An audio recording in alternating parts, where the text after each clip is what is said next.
Hi there and welcome to Berry Vegan with Terry. I'm Terry. I am so glad you're here. Welcome back. Welcome if you are new. Today we're going to be making a Christmas cake. It's actually a fruit cake, but don't hear the word fruit cake and turn me off because this one's actually delicious. I have friends that say they hate fruit cake, but they love this. So believe me, it's worth it. This is a good one to try. So let's get started. This starts really simply. You need a little bit of planning for this one because it's going to be done in parts. Today, all we're doing is we're taking 3.5 cups of dried fruit. They could be cranberries, apricots, currants, raisins, whatever kind of dried fruit you like. Personally, I'm using goji berries and dried apples along with some raisins and some currants. It's just what I have on hand and what I like.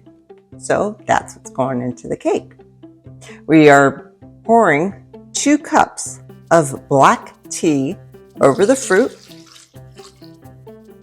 and that's going to soak overnight.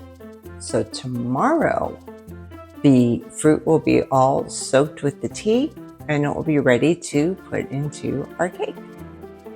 Hi, welcome back. Today we're going to finish up our Christmas cake. We've got our fruit that's been soaking in the tea overnight and we're going to put the rest of it together. We're going to take 2.5 cups of rolled oats.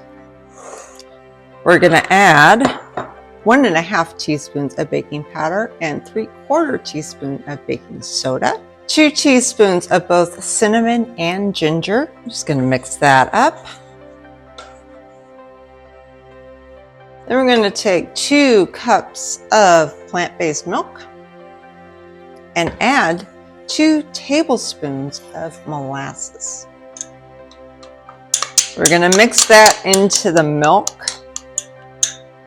Gonna get it nice and blended before it goes into our flour mixture.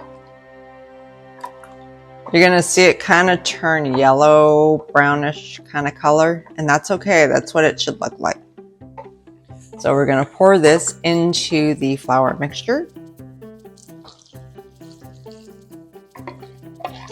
And to that, we're gonna add 1/2 cup of pecans,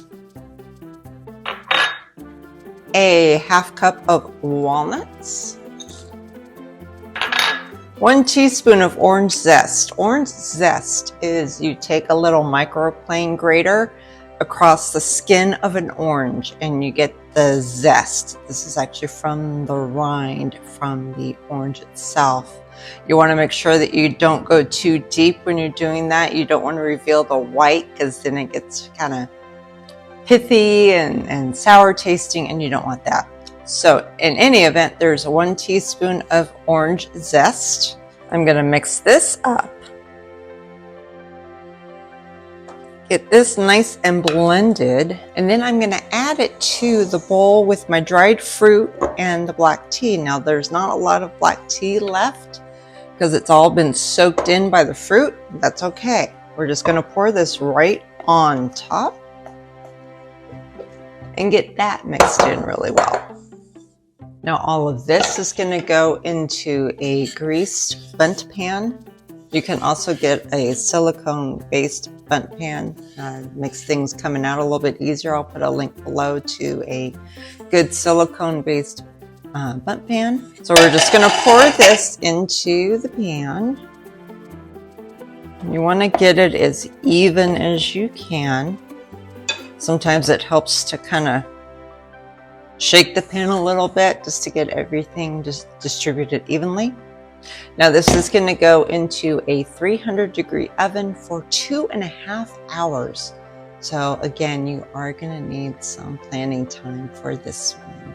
So when it comes out and it cools, I'll show you how to make the frosting. All right, our cake has come out of the oven. It's cooled. It looks delicious. Now Let's make the frosting. It's actually like icing or custard icing, and rather than a frosting, it's a little bit thinner than a frosting, but you'll get the point. It's still delicious. We're going to start with 1/3 cup of cashews, 3 tablespoons of orange juice concentrate. You know, the can that you get in the freezer that we used to make juice from when we were kids? That kind of orange juice. 1/4 cup of pitted dates, which depending on the size of your dates, it's probably only like 2. 1/2 teaspoon of vanilla. About 2/3 cup of water. I'm going to add 1/2 cup at first and see how thick it is. You want it pourable, but we don't want it too thin. So you might need to add your water just a little bit at a time. So I've added about just under 1/2 cup. All right, and check it. Actually looks pretty pourable to me. So I'm just going to drizzle this on here. Oh yeah, perfect. Yes, that is absolutely perfect. This serves 10, depending on how big you like your slices. It's delicious and I hope you enjoy. Thank you so much for watching. I'd appreciate it if you'd hit that like button and subscribe to be notified of future videos. Thank you, have a great day, and may you know the love of Jesus Christ. And you know, I say that at the end of every video, and if you're ever wondering what I'm talking about, you can reach out to me and I'd be happy to share what that means. Thank you.